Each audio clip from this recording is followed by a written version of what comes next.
The first week of Harry Potter's son at Hogwarts school was quite entertaining. He managed to befriend a troll, make an enemy of a ghost, nearly drown his housemates, make a phoenix sing, scare Hermione, get detention from McGonagall, fight off a basilisk, and so much more. How did he manage to do all of this? Well, let's find out in today's episode. Welcome back to my channel. Today we are going to tell you about the most amazing and powerful young wizards who managed to enter the Hogwarts School of Witchcraft and Wizardry at a very young age. As always, if you want our stories to be longer and more detailed, then check the link in the description box below.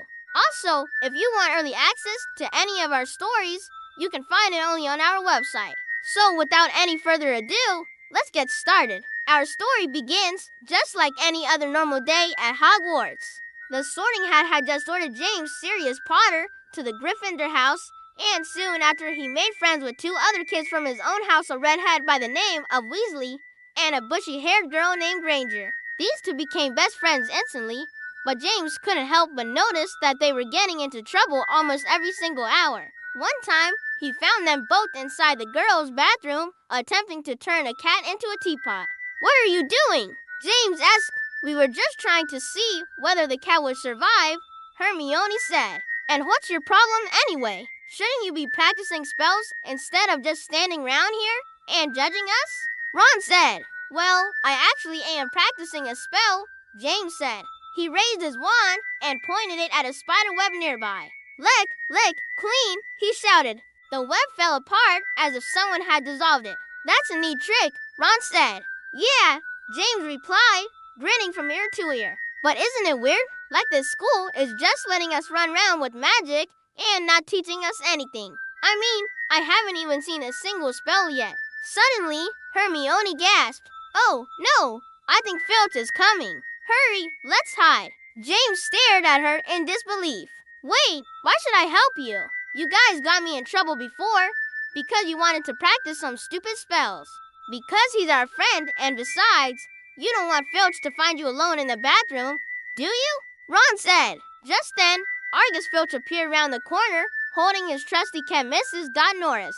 "I know you're in here somewhere," he hissed. "Come out, or I'll use my cat to sniff you out." James wasn't scared of Filch at all. In fact, he thought the old man looked quite funny with his long, messy hair and beard. But as Filch came closer and closer, James knew he had to hide. He dashed behind a suit of armor and hoped with all his might that Filch wouldn't find him. After a few minutes of heavy breathing, Filch finally gave up and walked away, shaking his head. "You really shouldn't be sneaking around here," Ron said when Filch was out of earshot. Yeah, whatever," James replied. "So now, what are we gonna do?" "Because I'm bored. Why don't you go bother someone else for a change?" Hermione snapped. James rolled his eyes and walked away. He didn't want to argue with Hermione, but he was bored and he needed some entertainment. As he was walking down the hallway, he saw a group of older students gathered around something. Curiosity got the better of him, and he walked over to take a look. It turned out they were staring at a painting of a fat, jolly man with a bushy mustache. "Who's that?" James asked one of the students. "That's Sir Nicholas de Mimsy, the least feared ghost who ever haunted Hogwarts," the student replied. "He likes to play pranks on people, and he's harmless for the most part." "Oh, I don't believe it," James said with a smirk. "Let's play a little game, shall we?" James took a deep breath and yelled as loud as he could, "Boo!" Sir Nicholas de Mimsy jumped in surprise and hit his head on the wall. "Hey, watch it, will ya? Can a ghost get some peace around here?" "Sorry," James said with a grin. "Are you sure you're harmless?" The ghost floated closer to James. His eyes narrowed. "What did you say, boy?" "I said, are you sure you're harmless? Because I'm starting to think that maybe you are not." "Oh, you want to start something, Potter?" The ghost loomed over James, his face inches away from his. "Bring it on, I say." James backed away slowly, keeping his eyes on Sir Nicholas. "Whatever you say, ghost man." Just then, a stern voice echoed through the corridor. "What's the meaning of this?"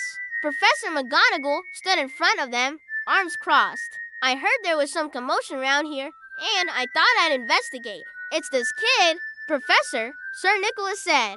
pointing a shaky finger at James. He keeps calling me names and saying I'm not a real ghost. McGonagall fixed her gaze on James. Is this true, Mr. Potter? Well, he started it, Professor, James protested. He kept trying to scare me, and I was just defending myself. McGonagall sighed. Mr. Potter, I don't want to hear any more complaints about Sir Nicholas. You may think he's a nuisance, but he means well. And besides, he's harmless. With that, she turned and walked away, leaving James standing there with a dumbfounded expression on his face. He couldn't believe that McGonagall had taken Sir Nicholas's side.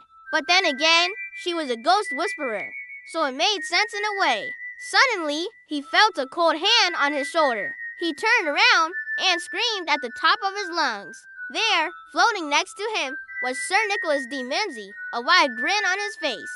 Gotcha, Potter, he said, his voice echoing through the corridor. Now, how does it feel to be scared? It doesn't feel good, James admitted, his voice still shaking. But maybe you'll be a bit more respectful from now on.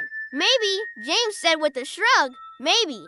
He didn't want to admit it, but he was kind of scared of the ghost. He floated away, chuckling to himself.